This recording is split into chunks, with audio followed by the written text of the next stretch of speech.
जब सत्ता अन्याय के बल पर खड़ी होती है, तो इतिहास चुप नहीं रहता। वह विद्रोह बनकर बोलता है। यह कहानी है उस स्त्री की जिसने ताज छिन जाने के बाद भी अपने वतन की आन पर आंच नहीं आने दी। यह कहानी है अवध की शेरनी बेगम हजरत महल की। अवध एक समृद्ध रियासत, लेकिन 1856 में अंग्रेजों ने छल से नवाब वाजिद अली शाह को गद्दी से उतार दिया और कलकत्ता निर्वासित कर दिया। अंग्रेजों को लगा अब अवध झुक चुका है, लेकिन वे भूल गए कि महलों में सिर्फ राजा नहीं, शेरनियां भी रहती हैं।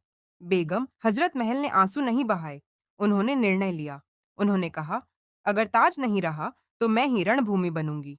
1857 की क्रांति में जब देश के कई हिस्से जल रहे थे, लखनऊ में विद्रोह की लौ एक स्त्री ने थामी। बेगम हजरत महल ने सैनिकों को संगठित किया, जनता को जोड़ा और अंग्रेजी हुकूमत को खुली चुनौती दी। उन्होंने साफ कहा, यह देश हमारा है, हमारा धर्म, हमारी संस्कृति किसी विदेशी सत्ता के अधीन नहीं हो सकती। लखनऊ में अंग्रेजी फौज को पीछे हटना पड़ा। रेजिडेंसी पर तिरंगा नहीं था, लेकिन आजादी की आग जरूर थी। एक स्त्री रणनीति बना रही थी, फौज का नेतृत्व कर रही थी और इतिहास रच रही थी। लेकिन अंग्रेज साम्राज्य अपनी पूरी ताकत लेकर लौटा। भारी हथियार, नई टुकड़ियां और विश्वासघात। अवध बच न सका, लेकिन बेगम हजरत महल कभी झुकी नहीं। उन्होंने आत्मसमर्पण से इनकार किया और नेपाल में निर्वासन को चुना।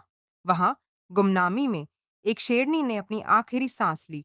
कोई शाही अंतिम संस्कार नहीं, कोई सलामी नहीं, लेकिन इतिहास जानता है वह हारी नहीं थी। उन्होंने अपना राज्य खोया, लेकिन आने वाली पीढ़ियों को लड़ने का साहस दे गईं। आज जब हम आजादी में सांस लेते हैं, तो याद रखिए, इस आजादी की नींव में बेगम हजरत महल जैसी अनगिनत वीरांगनाओं का बलिदान है। वह सिर्फ अवध की रानी नहीं थीं, वह भारत की आत्मा थीं। ऐसी ही सच्ची, गर्व से भरी और अनसुनी इतिहास की कहानियों के लिए अभी सब्सक्राइब करें लोक ध्वनि